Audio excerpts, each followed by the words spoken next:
Welcome to episode 5 of the Avgeeks Assemble Podcast. I'm Andrew, and I am once again your host this week. In this episode, we have another very special guest joining us to talk all things photography, aviation, and this time, the Royal Navy. Keeping it a little bit closer to home this time, so that is nice. Before we get to the main event, we have a few items on the agenda. Firstly, to once again thank you all for continued feedback that we've been receiving week in and week out. There was a lot of love, understandably, for Panic and Scoff the Duck, of course, in our last episode. So thank you. It has really been great. It helps keep us going. We really enjoy hearing back what you think of the podcast and how we're doing.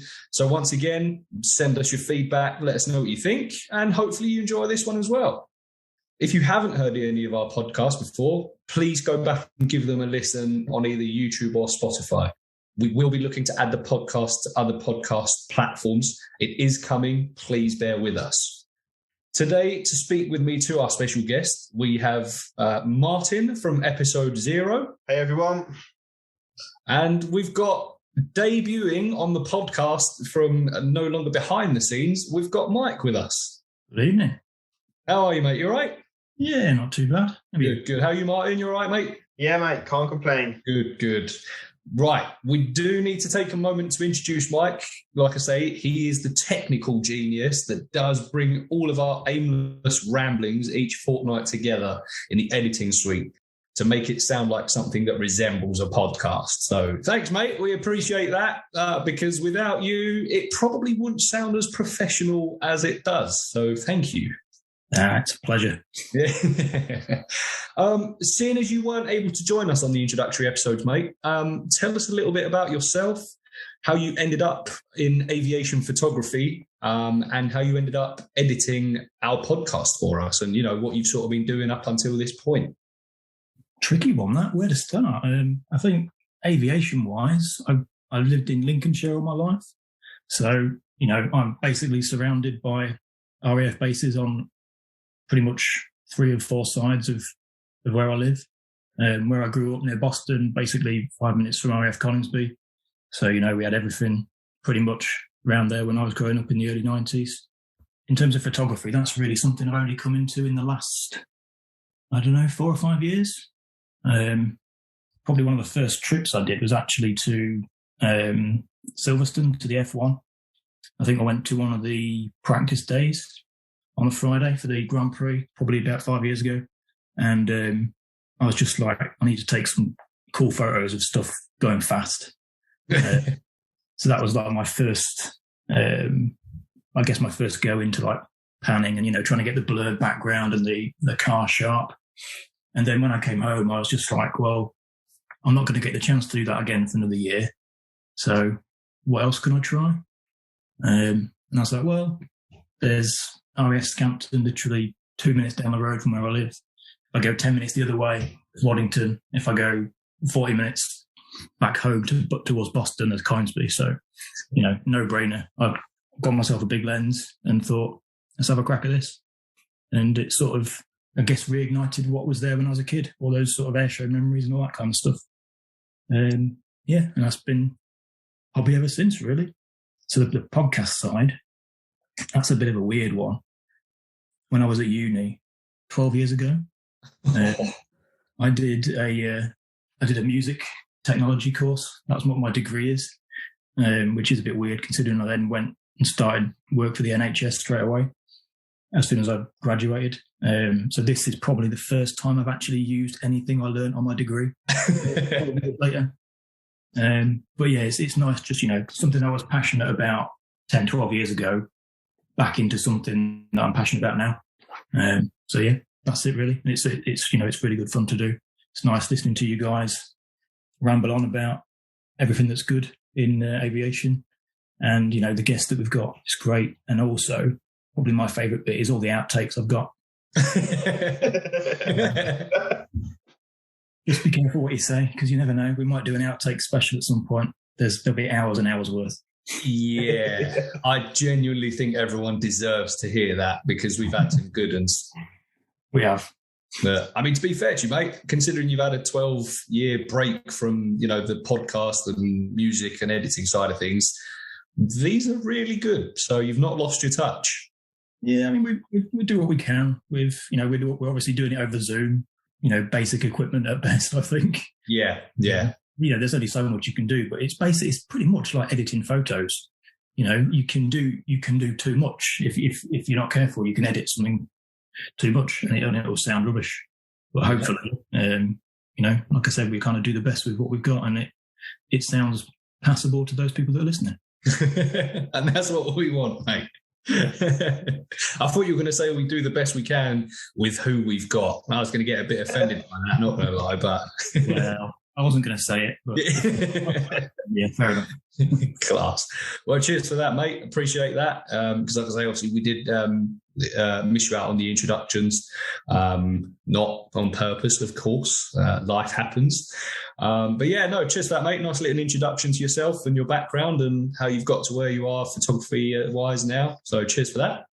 So once again, before we start speaking to our guest this week, we'll just have a little chit-chat about some of the things that has happened in the last couple of weeks.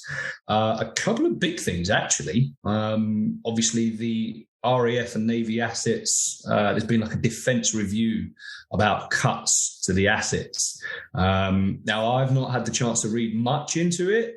Our man probably to go to for that one at the moment is Martin, because I know you enjoy reading about these things. And to be fair, it's almost like you're part of the defence anyway, because you speak as it's class, mate. You know what you're on about. So tell us a little bit about it. Oh, mate. Cuts to an underfunded armed forces. I mean, we knew it was coming. COVID is like just put another nail in the coffin.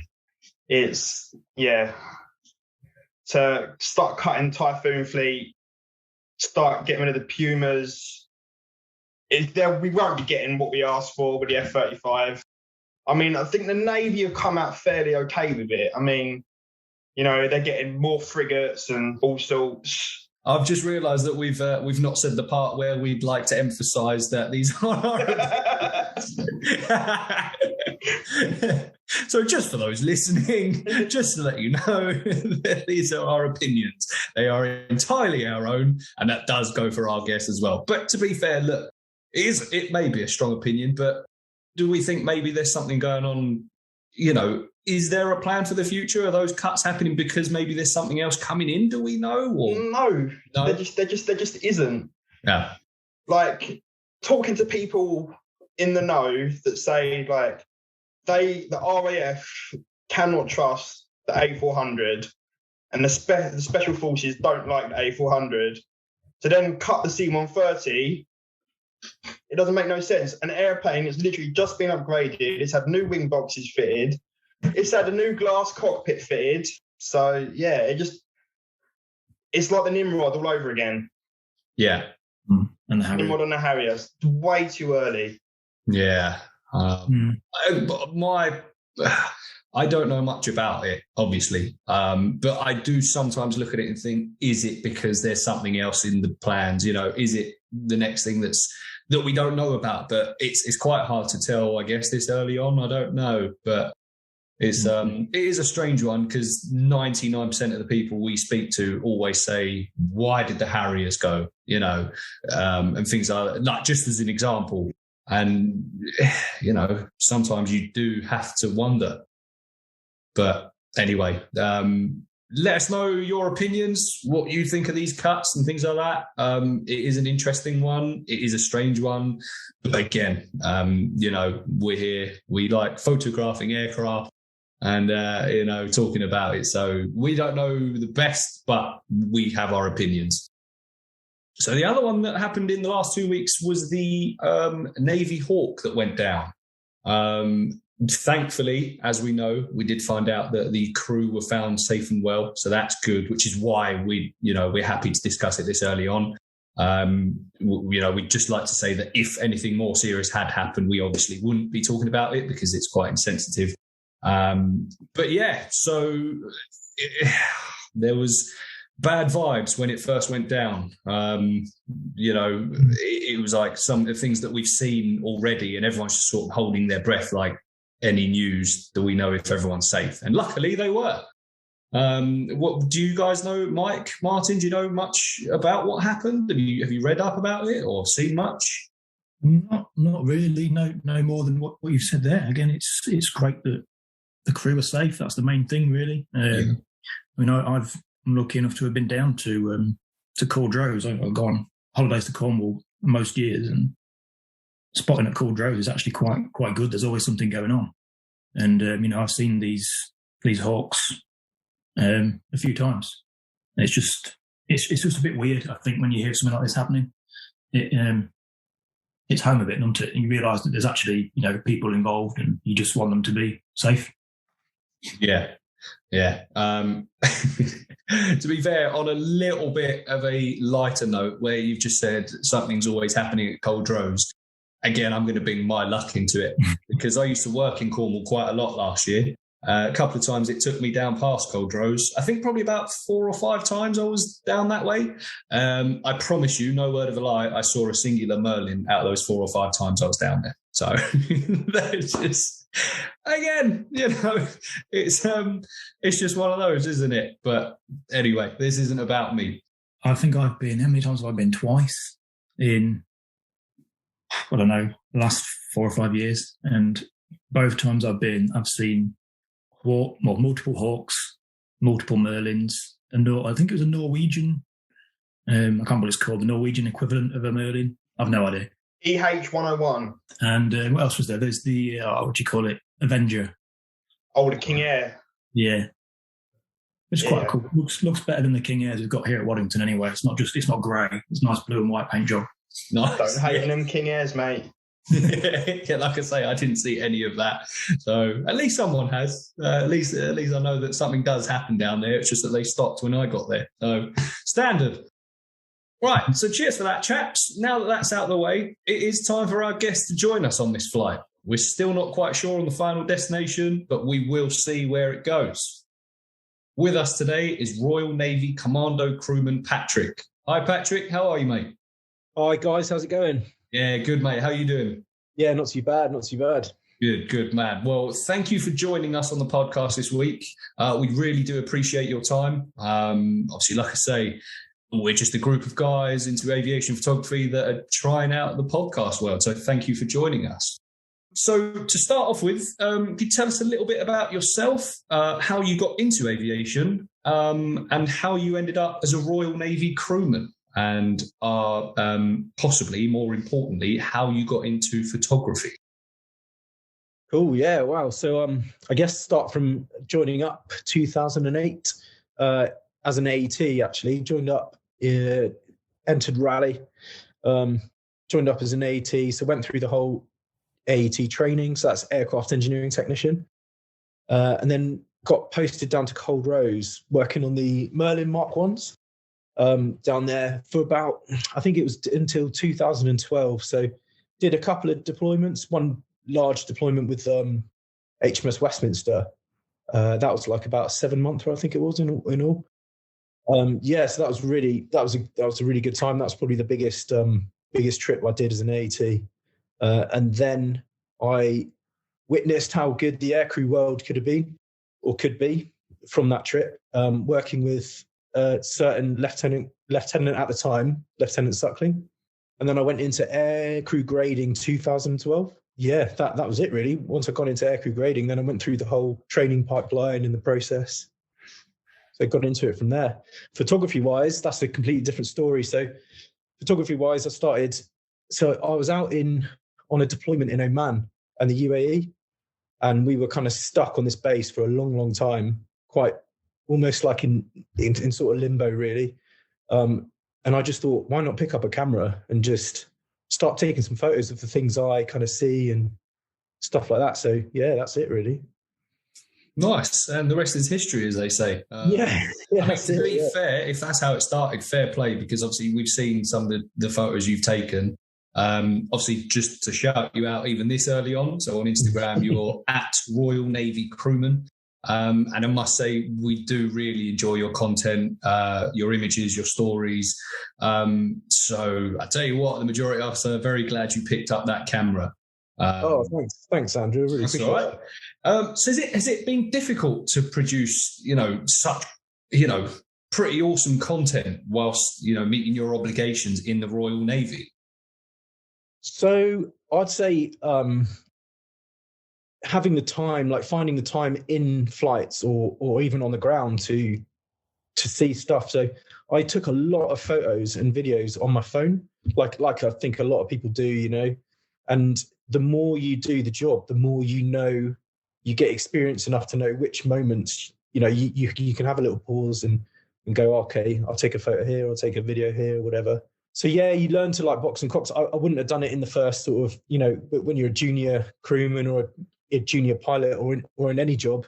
If you're going to be doing stuff like that, you've got to know when the best time to do it is, especially in terms of aviation, because you've got some important roles to do. We're not just loafing crewmen in the back, we actually do stuff. So it can be difficult. Like there's moments where I'm like, I'd love to get the old camera out and take a photo of that or take a video of that on my phone. But, you got to, first and foremost is the safety of the aircraft and your role, especially. But because I've done the job for, I'm not by any means like mega experienced, but I've done it for enough years now to know when the safe times can be to take those kind of photos and stuff like that. Yeah. Have you sort of always got to have it in the back of your head, sort of what, this is going to sound weird, but like what you are and aren't allowed to take pictures of? Because I'm assuming there's times that, the things that are happening or the environment you're in should not be on social media. So is that always in the back of your head? Absolutely, mate. Yeah, it's a really good question, actually, because, so anything sensitive, I either use bokeh, whatever you want to call it, to massively blur it out, or I'll go on the old Lightroom and just put like a gradient filter on it and just completely blur it out. Just it's usually to do with the displays, certain displays we've got. I just make sure any sensitive information isn't out there, but it's definitely in the back of my mind, like you say. But the majority of the time, I'm sort of zoomed in, taking pictures of aircraft. So, stuff that's available open source is free game, really. Yeah, no, that's class. Because like I say, we have been in what we do. There are times that we've come across stories and things like that where someone's posted something they maybe shouldn't have done. Yeah. So it's one of those that is it something you have to think of afterwards or before? Definitely before. But if I have taken a photo, I'll look at it and pause and be like, right, am I posting this? What is there anything anything sensitive here? And I'll be like, right, okay, can't post that one, and I'll just either get rid of it or just definitely won't post it, Yeah, fair enough. Yeah. So cheers for that, mate. So we're going to move on to a little icebreaker. I know, obviously, we have been chatting to you for a little while so far, but, it's a good way to get to know you a little bit better. So we thought we'd play another little game. So this week, we're going to be doing another game of 20 questions. If anyone heard episode 3 with Robin, you'll remember how this goes. But for those that missed it, there is a reminder of the rules.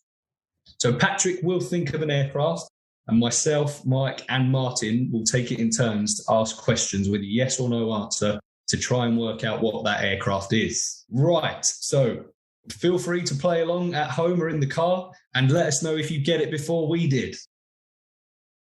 So I'll start. Martin will go for you next, and then Mike will go for you because that's the order I've got you in on the screen, so it might make things a bit easier. I am going to start with something that might make it too easy, but you never know. Is it a fixed-wing aircraft? It is not a fixed-wing aircraft. I can't say I'm surprised, but here we go. Martin? Have you flown on that aircraft? I have. Oh. Does that only limit us to a choice of 2, though? Oh. Is that a question, Mike? Yes. Yeah. All right. No, you've got a choice of more than 2 aircraft, definitely. Okay. Is this an aircraft that the Royal Navy use? It is not. It's not. No. Okay, that's question 4, Martin. Has it got more than one rotor? Oh, sorry. Yeah, I thought you were going to say rotor blade then. So you guys know some wacky aircrafts. Yeah. No, it's got a single main rotor, yeah. Is it from the Royal Air Force? It is not. Ooh. Okay, that's question 6. Is this still in operation? Yeah, very much so, yeah. Okay, so that's question 7. Martin? Is it in service with the UK Armed Forces? It is not. Oh! Question 8. Mike? This is getting hard now. Yeah. Is it in service with the American Armed Forces? It is. Okay. Is it used as an attack helicopter? It can be, yeah. Oh, yeah. Wait, that's not yes or no. Oh, right, sorry, yeah. Yes, then. Yeah. Yes, all right. Well, to be fair, I guess my question was a bit vague. Is it made by Sikorsky? It is not made by Sikorsky. No. Struggling here. Yeah. I can't remember whether my last question now was it American or was it US Air Force? I think we said American. So I think what we've said so far, it's a rotary, obviously aircraft that's not used by the UK Armed Forces, but is used in the US Air Forces. It's got a single main rotor and not made by Sikorsky. I'm trying to think what else is out there now. I feel bad. Do you guys want a clue? Or I've got another question if Mike's struggling. You go, Martin, you go. Was this helicopter made famous in Vietnam? Yes. Martin, have you got an answer? Yeah. Is it the Huey? It is the Huey. Hey, nice. Oh, blimey. You know what? I'm going to come out and say my knowledge on helicopters isn't great. Especially non-British ones. Yeah. Once you said that, I sort of sat here and went, "Oh God, what am I meant to ask?" Good. Well, you got the Bell 412. That's quite similar-ish. Yeah. So did you say you've actually flown on that? Yeah. So we were out in when was it? 2017. We did like a sort of exchange or like more of like an observation of a course out in the United States for the United States Marines. Right. Okay. Yeah. So we split down and each sort of, there was 2 crewmen, myself and another, and 2 pilots came over. Yeah. And we went and observed one of their courses out on the West Coast, and it was absolutely brilliant. So I got posted with the Huey guys, which were a really good bunch of lads. Then one of our pilots went with the Cobras. One of our crewmen went with, I can't remember the other aircraft now. But we all kind of split down, and it was a really good way of observing sort of their way of doing things and bringing back some knowledge to the squadron in terms of that stuff. And the aircraft itself was fantastic. It was absolutely brilliant.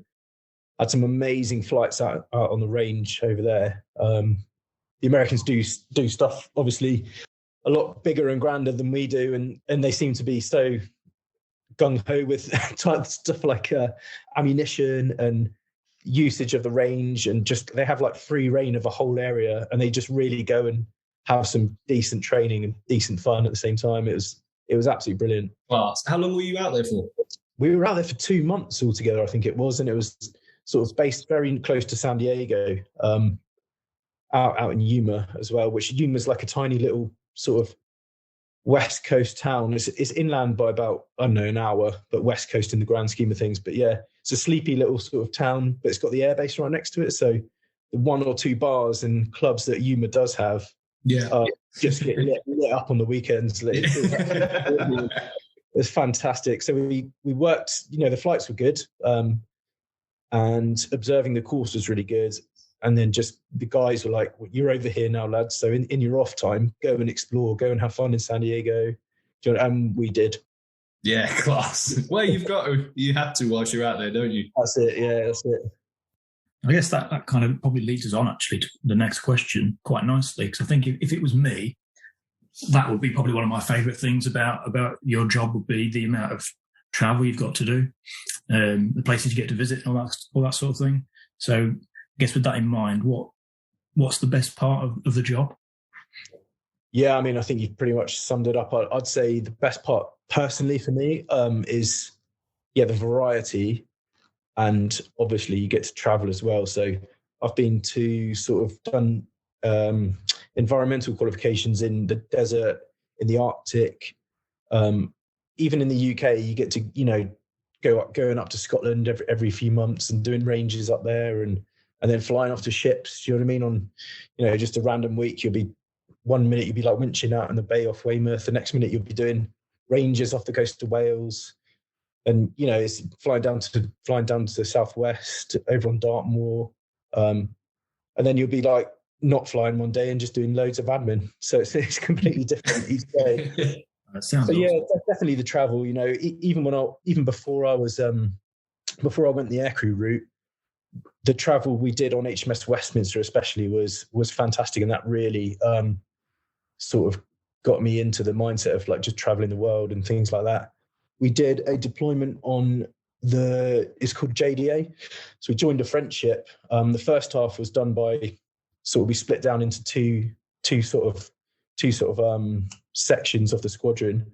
So the first section flew to Toulon, I think it was. Yeah, flew to Toulon, joined the French ship there, put a couple of our aircraft on it, and then went all the way to Australia via different locations. And then myself and the other half of the crew that came out, we flew to Darwin, met them there, and then sort of sailed back on the French ship. Obviously, again, stopping at different locations, and it was just fantastic. We went to like Singapore, Vietnam. Obviously, Australia was good itself, Sri Lanka, east coast of Africa, and then back through the Med. So that was a really good trip as well. So yeah, I mean, the travel is definitely the best bit, Mike, I'd say. Yeah, that's pretty mental coming back on, or pretty much all the way back from like Australia. It's like an alternative cruise, I guess. Yeah, that's it. Yeah. The French were interesting hosts. They do things slightly different to us. Their crossing the line ceremony was slightly different. So we do this thing, if you cross the equator, we call it crossing the line. So we'll have like a big ceremony in the Navy. It'll be like a big thing, and there'll be all these different events. It can last up to 2 or 3 days. And it's a really, really good time. And the French version is slightly different. So yeah, it's not so enjoyable, I'd say. Things like I think they put everyone. I didn't actually do it. It was the guys on the first part of the trip that did it, but I heard the stories from it. It just sounded awful. They were like compared to and they were like put in the hangar, and they got sort of like bits of bin juice and stuff like that thrown at them, and it was like all the French were loving it, and I was like, oh. You get a certificate, luckily. So the guys that had already done crossing the line can be like, oh, I've got my certificate. And they're like, oh, I don't have to do it. So luckily, a few of them didn't have to do it. But the ones who did it just said it was awful. I tell you what, I'd love to know where some of these things originated from, because some of the stories you hear, you're like, who thought of that and how did it carry on? That's it. Yeah, that's it. So you have like, I remember being on the back of the Westminster. So we crossed the line with the Westminster, and on the back of the flight deck, they set up this like fake sort of trial, this court trial. And you've got King Neptune up in his throne, and you've got like these big tubs of water that you get dunked in, and he gives you like a shave, and yeah, they give you like all sorts of interesting cocktails of different things. And yeah, no, it was good. It was good. That's class. Yeah. But yeah, different, that's for sure. I've not, to be honest with you, that's the first time I've actually heard of that. So that's quite interesting. Yeah, it's good. You go and tell all the junior guys, we're crossing the line. I think we're going to go over it about midnight. And you tell them there's these, you get the junior guys and you say, all right, mate, so there's going to be like a load of boys that'll mark out the equator. So just look out for them past midnight. And so all the junior guys will be up on the deck looking out for them and be like, nah, that's not really how it happened. They won't be there at all. And they'll be like, oh, looking for them. Oh, I think I see one. It's like, nah. Just like a row of landing lights or something. Yeah. That's it. Exactly, yeah. That's it. Well, look, you've got to get your fun somewhere, haven't you? So That's it, yeah. and I guess obviously at some point you've been there as well, so it's almost like tradition. So That's exactly it. Yeah. I mean, obviously continuing, because that was quite a good answer. To go on to the next question. So talking about obviously where you have travelled and things like that. What would you say is maybe your favourite place, or maybe your favourite places that you visited during your time in the Royal Navy?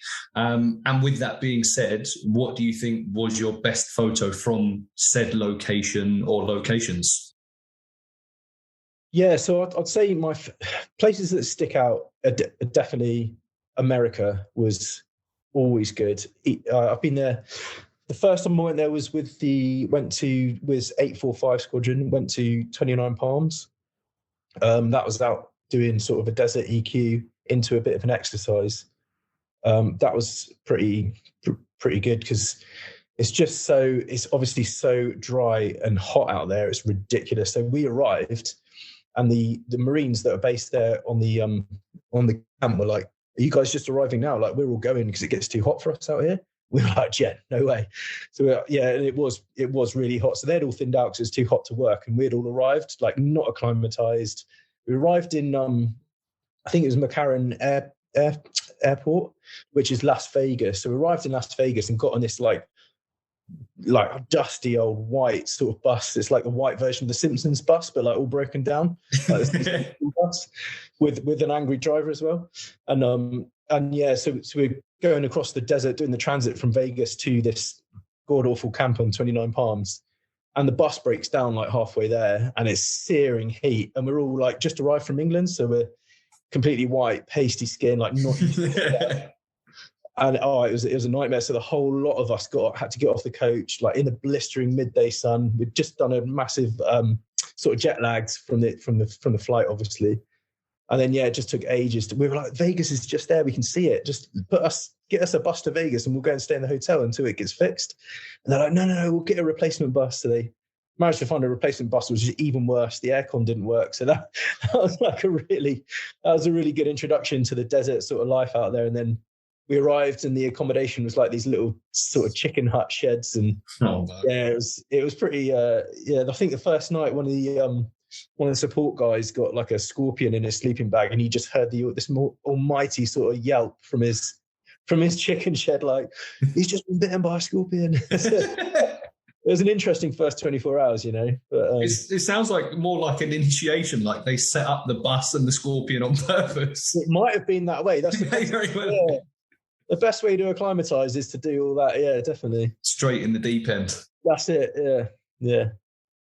But yeah, no. So that would be one of the places that stuck out because of the difference of operating out there in that heat. And then also San Diego, when I did that observation course with the WTI guys out in Yuma, that was really good because obviously we're so close to San Diego. Yeah. And you'd sort of work during the week, and then you'd be doing a road trip to San Diego and sort of hiring Mustangs and stuff like that, and just living the life out there. Really, that was really good. Norway, especially. Norway's just a completely different kettle of fish. It's just fantastic out there. It's so beautiful. The first time you go flying out in Norway, it's just absolutely stunning. It takes your breath away. And you're always on like the first time you do it, you're on like an instructional sortie, sort of a famil or whatever. And you just can't get over how beautiful. You can't concentrate on what you're doing. You can't concentrate on navigation or anything like that. You're just like, wow, this is just stunning. Yeah. And it really is. It's just beautiful. You get to go skiing, and the mess life out in Norway is just fantastic. Like everyone's really sort of up for it. And then you have to start Norway with this, to be able to do Norway and operate out there, you have to sort of be able to survive in the environment. Mm-hmm. So the Royal Marines mountain leaders, they run like a survival course before you can operate out there, and it's one of the best, most challenging but best courses you'll ever do. It's just fantastic. They really run it very, very well, and they put you through your paces. They do it like survival initially, like how to build shelters, how to sort of admin yourself in those climates. Yeah. And then it moves on to a bit more tactical. So you'll build like a harbour, a layup and stuff like that. And then they'll sort of attack you in the middle of the night. They'll put you on sentry, and It's just brilliant. And then right at the end of it, after you've had sort of, I don't know, 2-3 days in the field, right at the end, they'll take you to this big lake where they'll do the ice breaking drills. I don't know if you've seen that. Yeah, I think I've seen that on some documentaries. Yeah, that's just the best. So you know that's the last bit of the course. And obviously it can be a little bit, I was quite apprehensive of it the first time I did it. So you've just been like sort of attacked during the night and you've done 3 days out in the field, like building shelters and stuff like that. And it was like, I think it was like -18 when we did our survival night. Oh. The snow wasn't deep enough or thick enough to be able to build our little quincies, which is like a little igloo sort of shelter. So instead of doing that, we just built like a lean-to and like a big fire, and but -18, you don't feel the fire unless your face is in it. It's like and there's so many people around there. We were just doing laps around this woodblock to stay warm. But it's good fun. But then as I say, the day after you go in these little BVs and you all head down to this lake and you're all huddled up in these little. They make you sort of change your clothes and that, leave your dry clothes in the tent. And then you're out there in a big line, just waiting to like jump into this frozen lake, which is So you jump in, you have to read out like your service number. They ask you questions about yourself. If you get them wrong, you just stay in until you start getting them right. Oh man, it's brilliant. It's fun to watch. And then once you get out, you've got to go and roll in the snow to dry yourself off. And then you run up, take your shot of rum, and then leg it back to the tent to get changed. And that's it. You're done. The course is done then. So you're mega happy and you're straight in the mess. Like, oh yeah, it's a good feeling. It's good. Mate, to be honest, like a lot of people are going to be listening to that going, that sounds class. That sounds like good fun. I'm not built for the cold. For me personally, I'm listening to -18 and jumping in ice and rolling in snow, and I'm here shivering just thinking about it. But it's a shock to the system. Yeah, fair one. Yeah. So Norway, would you say that's where you've got your best photo, or have you got a best photo from Norway? Maybe. Do you know? I didn't even have a camera. Oh right, okay. But I did take some video. I've got probably my best video is like from Norway, just sort of coming down this little re-entrant, and then the whole landscape opens up as it kind of falls away. Right. Okay. Going around these peaks. It's a brilliant video. I need to sort of post that as a reel or something on Instagram so people can see it. But yeah, mate, definitely. We'll share it around as well. Yeah. So I wish I had my camera in Norway, and we were supposed to be going this year, but obviously the situation around the globe really has stopped a lot of deployments, which is so I was really looking forward to going out and using my camera out there. Yeah, of course. I'm sure hopefully there will be other opportunities to do so. Fingers crossed, because like I say, we are enjoying the content, and I'm sure similar to us, you're looking forward to getting back out and getting some more pictures as well. Absolutely, definitely. So I've got to ask, where have you got your unique editing style from? And the fact that you're so consistent with your tones, and that must be so incredibly hard to match in each photo. But it's Martin. When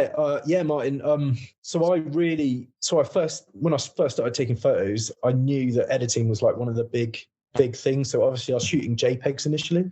Yeah. And I was just sort of learning on the hoof, which I still am doing. So I was taking JPEG and RAW on my settings. And then I realized, RAW gives you so much more flexibility when you come to the editing part. And the JPEGs I was really using just to sort of upload instantly to my phone to share on like social media or whatever. But then, so going into the RAW stuff, I was watching and reading every single thing I could about editing. It took me a long, long time. It was hours and hours of practice, hours and hours of like copying other people's styles or trying to emulate people's styles. Like when you're learning something like an instrument or something like that, I think, you play other people's songs, and I think it's kind of the same thing. You take the best bits of how you've emulated that style, and the more and more you do it, the more and more people's styles you try and emulate, the more and more your own style will come out of that. But it's not really planned. I kind of edit from scratch each time. So the big one for me is when, I don't know if it's getting a bit too into it now, but in Lightroom, you've got like the RGB curves, or in most editing software. So when you go into the RGB curves, adding contrast in there is so much more important than just doing it with a slider. I don't know if you guys feel the same thing or use the same kind of technique. Or I have to say, it's not one that I've tried personally, but I'm going to have to look into it now that you mentioned it. I was about to say, likewise, now that you've said it, it's definitely one to have a look at for sure. Yeah, so I looked into that, and that was when it really sort of the style really comes from, I think. And I think with a lot of people's consistent styles on Instagram, you can really kind of imprint your style from the RGB curves, not only the sort of shadows and highlights bit, but the actual individual red, green and blue channels.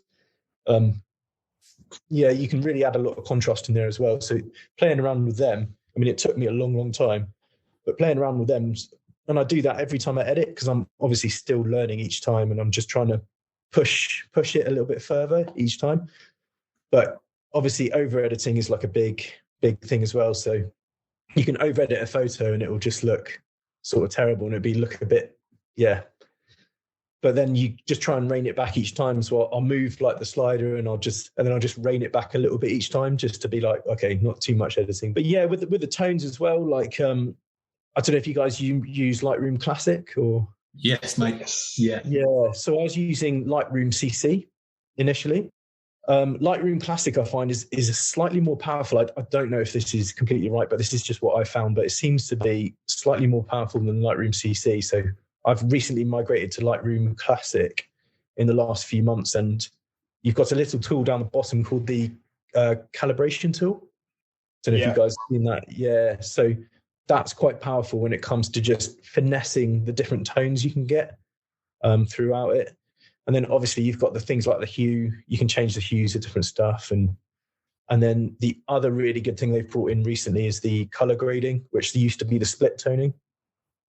So color grading part of it is mega powerful as well. Even if you're not adding color in, you've got the luminance part of each shadow, midtone and highlight as well. And you can really play around with that. And then obviously you've got the different radial filters, the brush tool and stuff like that, which I don't use a lot. But you can really use them to sort of dodge and burn and bring out your subject. If you've got a specific subject, you can really draw attention to that, like with dodging and burning.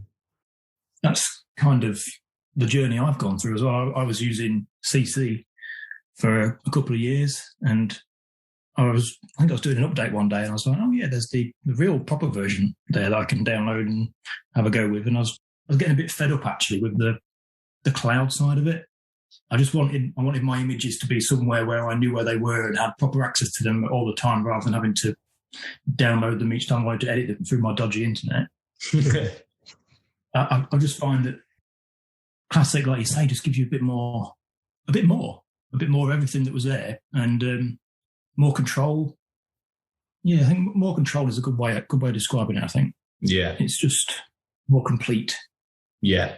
I totally agree, Mike. The CC side of things, like, sorry, Andrew, just to come in on that CC side of things. So using the cloud, I was exactly the same. Like a couple of months ago, I just bought a decent sort of hard drive. And actually, when you look into the cataloging side of Lightroom CC, it's brilliant. As long as you use it and don't move anything outside of Lightroom Classic, then it's really, really good.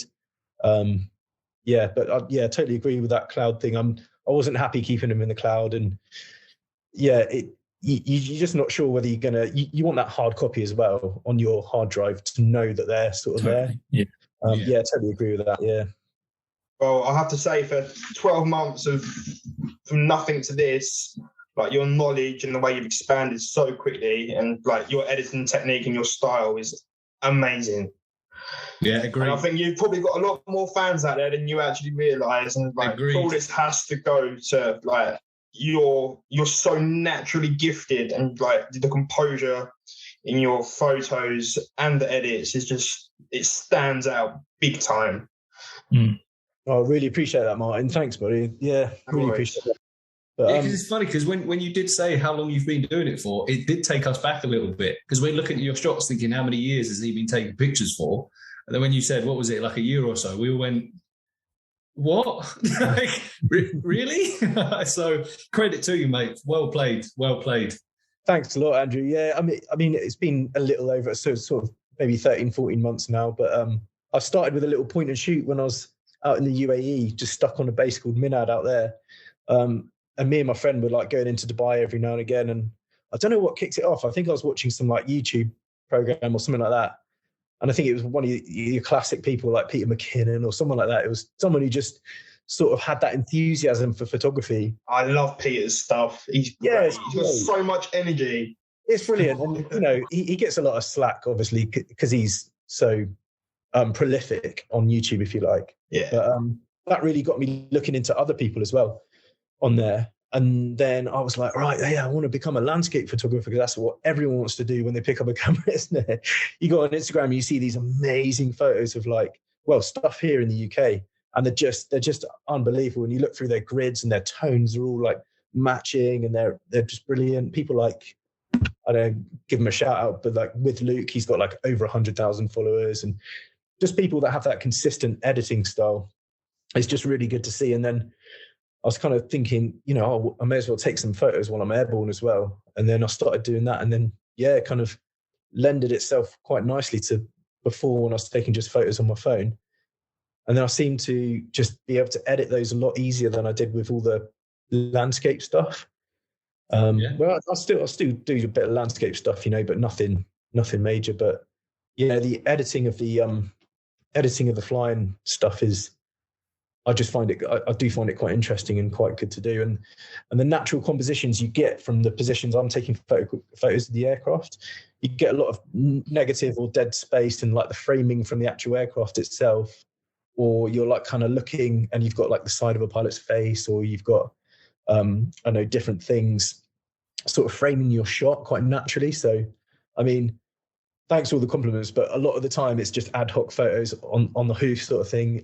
They're not really like planned that much, but I'll take the compliment definitely.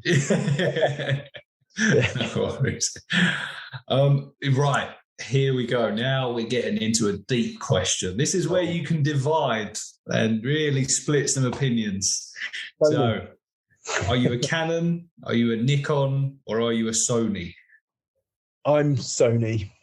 Okay. All right. You know what? It's weird because it was similar to Robin. He was Sony as well. I can't get mad at that. If you'd have said Canon, I probably would have left. No, I'm joking. But okay. So what setup have you got at the moment? So I've got the A7 III with just Sony lenses as well. So I've got I use primes up until about 70mm, and then I use my 70-200 f4, which is a really good lens, which a lot of my photos are taken on actually. But the primes are for like more intimate shots inside the aircraft, particularly of people, pilots, aircrew, and whoever else is around to get snapped. Yeah. But yeah, I find I think it's the beauty of a prime is it really does make you sort of get like intimate with the photo you're taking and get active with, you know, because obviously you haven't got that zoom function, so you have to get into the position to get the photo you want. Obviously with the A7 III, it's not massive amount of megapixels, so you can't really crop in too much. Yeah, you've really got to get it quite right in camera if you can. To be fair, mate, see, your passion for it is very obvious. You know, you can tell just the way you're speaking about it is, you know, the passion is there, which I think does bleed into your photos as well. So, it's nice to hear. Like I say, and hopefully it's going to help us inspire the, you know, next generation of photographers as well. Yeah, that'd be great. I mean, I obviously get quite a lot of questions on Instagram about my editing and things like that, and I'd love to be able to have more of a sort of complete answer for people, but I just edit from scratch each time, and it just sort of, I don't intend to edit the way I edit. I just use every tool until it starts to develop itself, and then luckily they all seem to look fairly similar to another, which is a good thing, I suppose, because if you're editing from scratch each time, you're not just using presets, and you're actually using the tools and really getting to know them. Yeah, definitely. But what I was thinking of doing is doing like a little sort of maybe like a reel or some kind of like little, not tutorial, but like to give people an idea of the different tools I use and stuff like that. So it would answer most of the questions that people ask. I think that'd go down quite well, mate. I genuinely think that'd be quite a good shout. Yeah, no, that's quite a good shout. I like the idea of that. Yeah, I'm mega interested to hear how other people edit as well, because I have no clue. Apart from like I don't have a clue if what I'm doing is right or what I'm doing is sort of what other people do. So yeah, for me it'd be really interesting to see how other people edit as well, like you guys, and if you guys did the same thing, it'd be like, oh wow, right, that's kind of similar to what I do, but I do this or you do that, and we could like share sort of the tools that we use and stuff, you know. I don't think there's any right or wrong way. I think it's what you find is what works best for you. Yeah. So you're going to have someone say, I do it this way, you've got to do it this way, or I do it this way, so do it this way. But you just got to find your own groove and your own workflow. Yeah. And I think once you get into that groove, you're like, everything's just so much easier because you're not struggling. You're like, I'll go here, go there, go there. Everything just flows nicely. Yeah, it does. And I think, yeah, it's slow. I'm slowly getting there where I'm like, oh, yeah, I'm not approaching the edit with sort of, oh, man, I'm struggling. Like you said, it's just becoming a little bit easier because I've got references to go off photos I've edited before. But yeah, I totally agree, Martin. I myself got hung up massively on the editing thing. I thought it was like this dark art. I was like, oh, how is he doing that? I thought, you know, he's not using Lightroom. He's got to be using Photoshop. He's got to be using some amazing tool. Like, you know, why can't I emulate that kind of style? But yeah, that's it. It's a real struggle when you first start, and you just think there's like this inner circle of like photographers who've got this editing, the secrets, you know. And there's no secret. The tools are all there. You've just got to get in amongst it and go for it. Definitely. Yeah, definitely. Couldn't agree more. So now we've got some more questions for you, mate. Hope you're ready for them. But these are coming from obviously us guys, and also we do have some questions. You know, just a couple of questions from obviously where we posted online that we had you as our guest. People have got a couple of questions for you. So Mike, we'll start with your question, mate. Photography aside, you mentioned earlier that you've worked on obviously Wildcats and Merlins. So thinking more about the actual crewman part of the job, what's the differences between the two? Is there anything that you do on one that you don't do on the other, for example? So yeah, that's so you've got the crewmen down at Cold Rose. They're obviously what we call the pinger crewmen. So they do like the anti-submarine stuff, and they're on like the Merlin was Mark 1, now Mark 2. So their job is totally different to ours. So in the major aspects, so they're obviously their job's anti-submarine stuff. So they are sitting on a console facing rearwards in a darkened sort of cabin in amongst all the sensors doing their bit. They do secondary roles like we do, sort of winching and load lifting, stuff like that. But their main role, obviously anti-submarine stuff, is mega different. You know, they don't wear NVGs, for example. They don't do any navigation. And then you've got another split when you come up here. So you've got the Merlin Commando Air Crewman.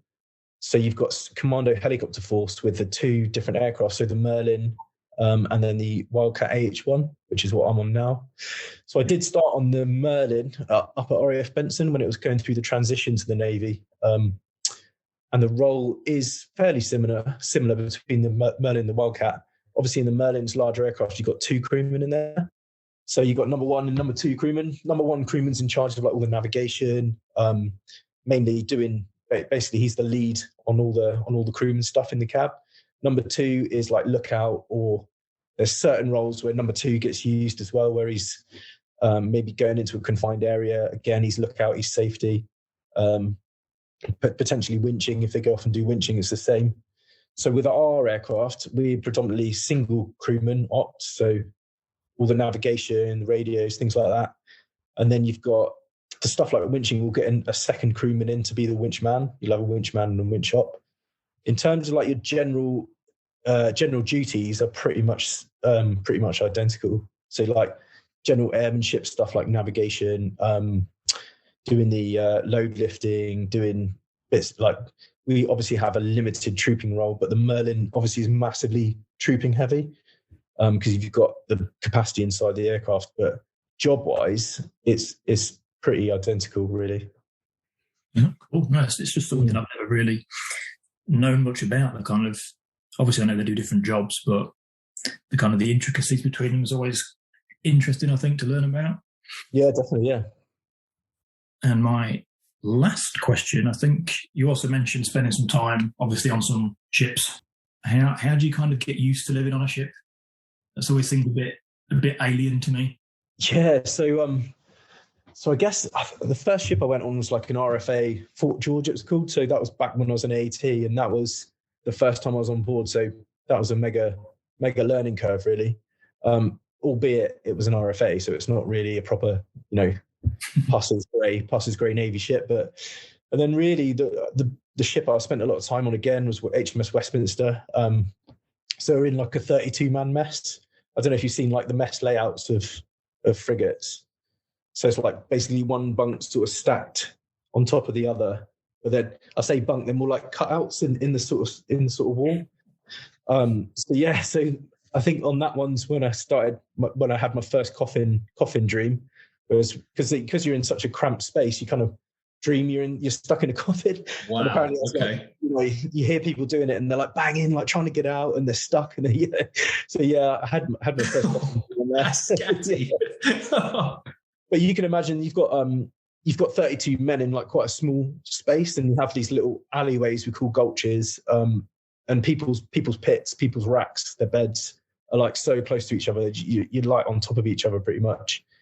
But yeah, on such a small ship like that, the space is of a premium. So I mean, you do get used to it, and you've got a tiny little locker as well. Sort of, you've got like a little locker area as well. But luckily, because we were sort of wafoos at the back of the ship in the hangar, we had the whole hangar space to ourselves as well. Nice. Which is kind of goes down not so great with the ship's company when you come on board and you're the flight with the big helicopter, and you're sort of going to flying stations all the time, messing up the ship's routine. And on the Westminster it wasn't too bad. Like the fish heads on there, the general service crew, they weren't too bad. They were pretty accommodating, really. You can have some bad run-ins with the fish heads when they're like, especially if you don't show them enough respect, because you are coming onto their ship, part of the ship, but you're not, you're embarked on the ship for that certain period. You haven't been through that, when they're alongside, I think the routines can be a bit tough for them. And obviously each ship has to go through a thing called FOST and BOST and sea trials and stuff like that. And that's when they get absolutely fragged. And we'll just fly on after and be like, "Hey guys, what's up?" And, where's the mess? Like, yeah. So, yeah, you do get used to it though. You definitely do get used to it. And each ship has its different nuances and quirks, and then different crews have. The RFA are totally different to being on a proper Navy ship. The RFA act like a lot of the RFA act like you shouldn't really. What are you doing here, type of thing, And you're like, when you're using your ears, because we're here. It can be a bit tough with them, but on the whole, each ship's company are really accommodating to the embarked forces, and the embarked aircraft. Cool, that's a good insight into it. Brilliant. Yeah, definitely. Right, so most of us know that the Navy have got two very big new toys. So what is it like operating off of the new aircraft carriers? Cool, yeah. So I actually operated off QE, what was it, 2 weeks ago for the first time. So I'd flown sort of to her before, but we were doing decks, like deck landing, deck training. Yeah. Day into night decks. And we went there, and it actually went really smoothly, because you're expecting they're a new ship, they're going through training, they've probably got some junior guys on there potentially. And to make decks run smoothly, you've got to have a swept up ground crew, like the handlers on there and stuff like, and the guys working the deck, and they were all over it. They were really, really good. So they were slick, and there wasn't any hang-ups, which was really good. The guys in the Flyco were good as well. So it actually went really well. We landed on, and obviously it was a long sortie. So in between, I wanted to go to the heads, go to the toilet. So I went to the heads, and I saw like an old guy that was from the squadron, and he was based on there, and he was telling me how good it was. And yeah, it sounds like a really good ship to be on. So I'm looking forward to potentially spending a bit of time on there in the future. obviously she's off this year on quite a big trip, which we're not a part of at the moment. But the guys on that trip, I'm quite jealous of because I think they're going to some really good places. Yeah, it looks like that's going to be a big tour from what we know of anyway. Definitely, yeah, I think so. I'm a little bit gutted I'm not on it, but yeah, I'm sure I'll see some pics and stories and hear some dits from guys that are, yeah. Yeah. You won't be going via Suez. So. Yeah, you're gonna miss out Egypt. I just saw that today. Yeah. I've been through this. I actually used to work in Portsmouth in the dockyard. So obviously where part of it was built, and then obviously when it came in, I was still working for BAE Systems at the time when it first came in. The size of that thing is outrageous. It literally looks like a little town has docked inside the town. It's so impressive, and obviously seeing it come into port for the first time was unbelievable. So yeah, quite jealous that you've spent some time on that, and probably will do in the future, I'm guessing. Yeah, I was just editing the photos from it today, actually. So yeah, looking forward to them. Yeah. But yeah, I'm looking forward to spending more time on it, definitely. And like you say, it is an impressive sight when you're sort of on approach to the deck and seeing it for the first time, really, as it appears out of the mist, out of the lake. Yeah, definitely. So, moving away from your job, back onto photography, what do you enjoy most from your photography? Like, what do you find the best part? Is it taking the photos? Is it the editing? Is it the not knowing what you're going to get, or like the planning of what shot you might want? Yeah, so for me, I think it's the documenting of like moments within the squadron. So obviously we've done quite a lot of stuff in the last, 12 to 14 months, however long I've been taking photos. And it's just documenting those moments and being able to look back on them, because before, I'd be taking videos here and there and photos, and I wouldn't really sort of look back on them or keep them. But with this one, you're like documenting different moments, and it's not like planned photography. So yeah, I think that's one of the best things.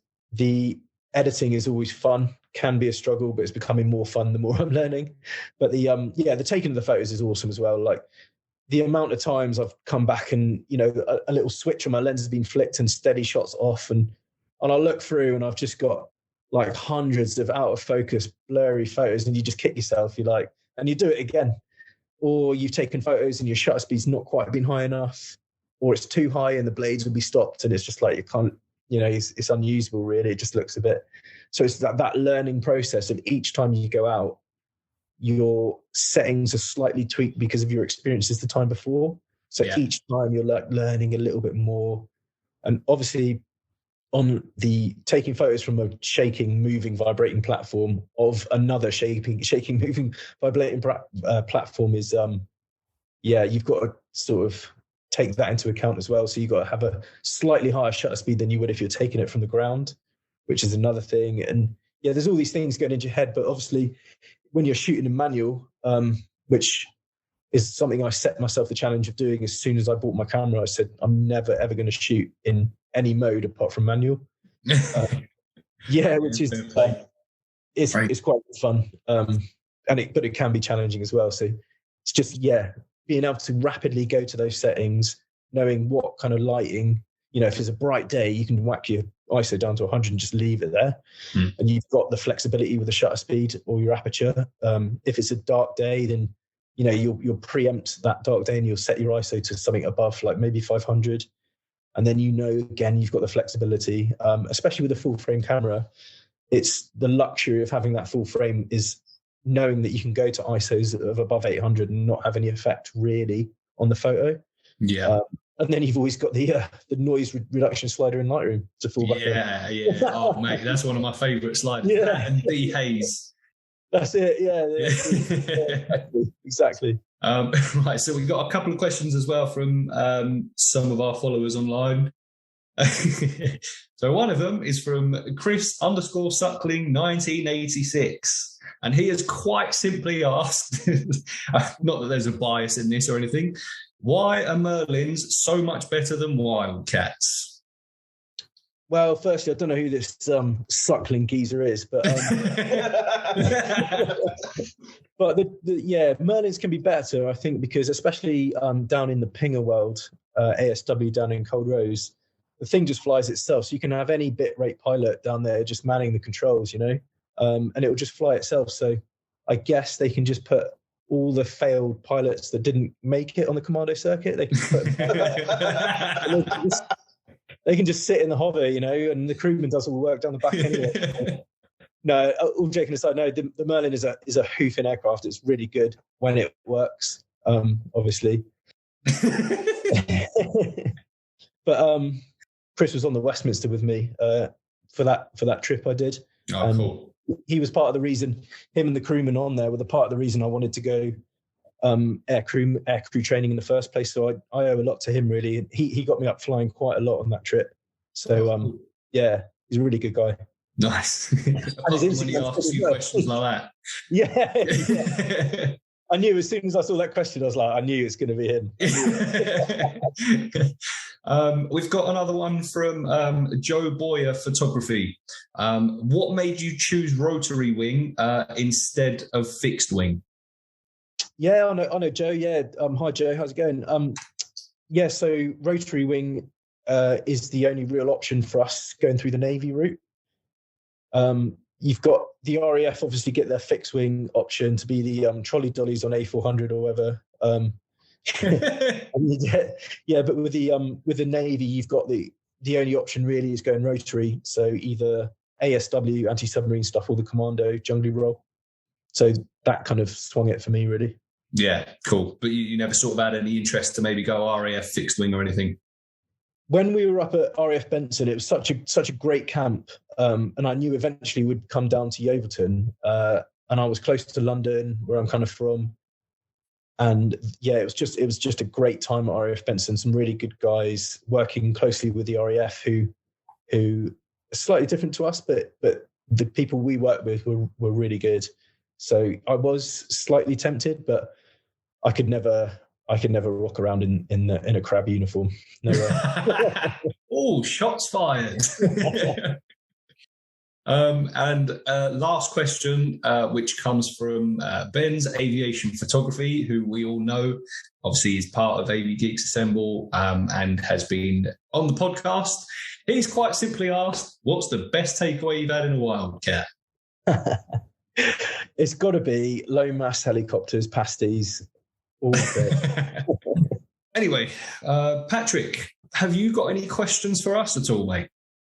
Yeah, so I was thinking about this earlier. So obviously I was listening to the previous podcast with Robin. Yeah, so that was like a really interesting one, hearing about sort of how photography works up in the Mac Loop, up in the Lake District and stuff like that. That was really interesting insight for me personally from a photography side of things. And then you've got you've got Panic as well, which was a great episode with the old Scott the Duck and all that. Yeah. That was brilliant. And now with me, hopefully you've got another different bit of variety. Are you guys going to keep, is that an aim of yours to keep that variety going from people's different perspectives throughout the community, which I think is a really, really strong point of this podcast? Yeah, I think so. I mean, we do have, a lineup of guests, obviously, which we can't divulge just yet. But as you say, the thing that we're hoping to get across is photography in particular is for everyone. For instance, like you say, with Robin, he was telling us, where he was working. He popped out for lunch and then he goes to the hills to take photos. Then you've got Panic, F-15 fast jet pilot who takes photos on his iPhone but appreciates seeing other people's shots. Now we've got yourself. So I think definitely what we're hoping to do is just show people that you don't have to already know about photography to be a photographer. We want to inspire people that maybe have thought about taking photos but haven't taken that step. So by speaking to different people from different backgrounds, yes, definitely, we really do want to continue speaking to people from different areas and what they do. And just interesting characters like yourself. We like talking to you because it's enjoyable, it's good fun, and it's always good to hear stories. So yeah, definitely, mate. That's a really good point, Andrew. That if people are listening to that and they are thinking of starting photography, you can start on day one and just go for it and just take the photos. It can be daunting, I imagine, when you see accounts on Instagram's probably the biggest point in case is, Instagram's just Instagram. That's just, some people are just, doing shots for Instagram, but you go out there and take your photos and don't be scared to like show other people and just put them out there. That's the main start, because the community is so supportive. It's so like everyone's there, and there's so many people to help you when you first start. And just reach out to people. Like you guys have probably had it a million times, and I've had quite a few messages of people about starting and not feeling confident in posting their stuff. And you just reach out to the people in the community, and you will get that support. Yeah, couldn't agree more. Yeah, Martin, Mike, have you got anything to add to what I just said? Yeah, so it's basically just a celebration of everything photography. I think that's plain and simple, easy as that. Yeah, I think you just got to carry that on. Definitely. Yeah. I like the idea of not necessarily inspiring. That sounds a bit arrogant. Giving people, a bit of advice just on what I do or what we do. Just even if it's just a little pointer in the right direction and it helps somebody feel a bit more confident about what they're doing, then I think that's a win, really.